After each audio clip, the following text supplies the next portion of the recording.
Chaque jour, Charles et Carole vous présentent la leçon de l'école du sabbat.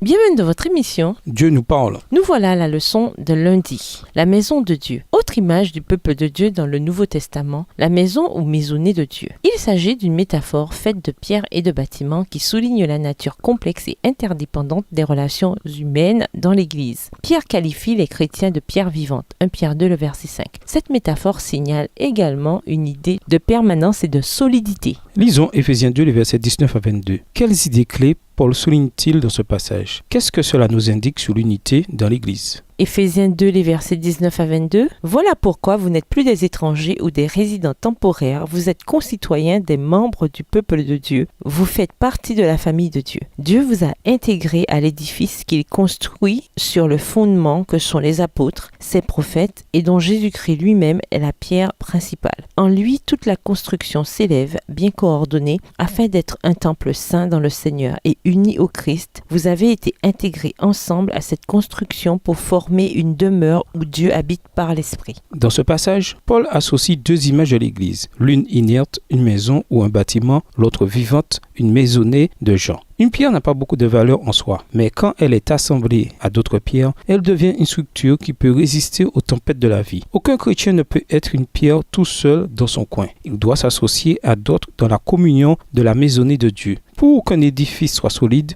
il doit reposer sur de solides fondations. Jésus-Christ est cette fondation et la pierre angulaire de la maison de Dieu, voir également 1 Corinthiens 3, verset 11. L'Église cesserait également d'exister si elle ne faisait pas de Christ la pierre angulaire de ses activités. L'Église ne concerne que Jésus-Christ, sa vie, sa mort, sa résurrection et son retour. L'Église forme une communauté de croyants unis pour partager la bonne nouvelle sur Jésus avec le monde. Le programme de l'Église, c'est Jésus, qui il est, ce qu'il a fait pour nous, ce qu'il fait en nous et ce qu'il offre à quiconque veut l'accepter comme sauveur et seigneur. L'image d'une maisonnée est également très significative. Une maisonnée dépend des relations entre les personnes. C'est l'image familière d'un père et d'une mère, de frères et de sœurs. Les liens entre membres d'une même famille peuvent être forts et la loyauté qui va avec transcende souvent tous les autres liens extérieurs. La loyauté est une partie importante de l'unité, car comment pourrait-il y avoir une quelconque unité sans loyauté? Quel est le rapport entre cette image et l'Église? Les membres d'Église font également partie d'une grande famille. Nous sommes liés non seulement parce que nous appartenons à la famille humaine à travers notre ancêtre commun Adam, mais également parce que nous sommes liés à Jésus, le second Adam, à travers notre expérience commune de nouvelle naissance. Ainsi, nous devenons unis les uns aux autres, non seulement à cause des vérités doctrinales que nous avons en commun, mais aussi dans l'expérience d'âme convertie ayant une nouvelle vie en Jésus. Malheureusement, tout le monde n'a pas une expérience formidable avec sa famille, d'où le fait que cette image ne signifie pas grand-chose pour eux. Comment, en tant qu'Église, pouvons-nous devenir la famille que ces personnes n'ont jamais eue? Et nous vous laissons à cette question de réflexion. Pourquoi est-il important de comprendre la transition du temple physique au temple spirituel de Dieu? Pourquoi le temple physique a-t-il perdu sa raison d'être après la résurrection de Jésus? Au revoir. Et à demain si Dieu veut.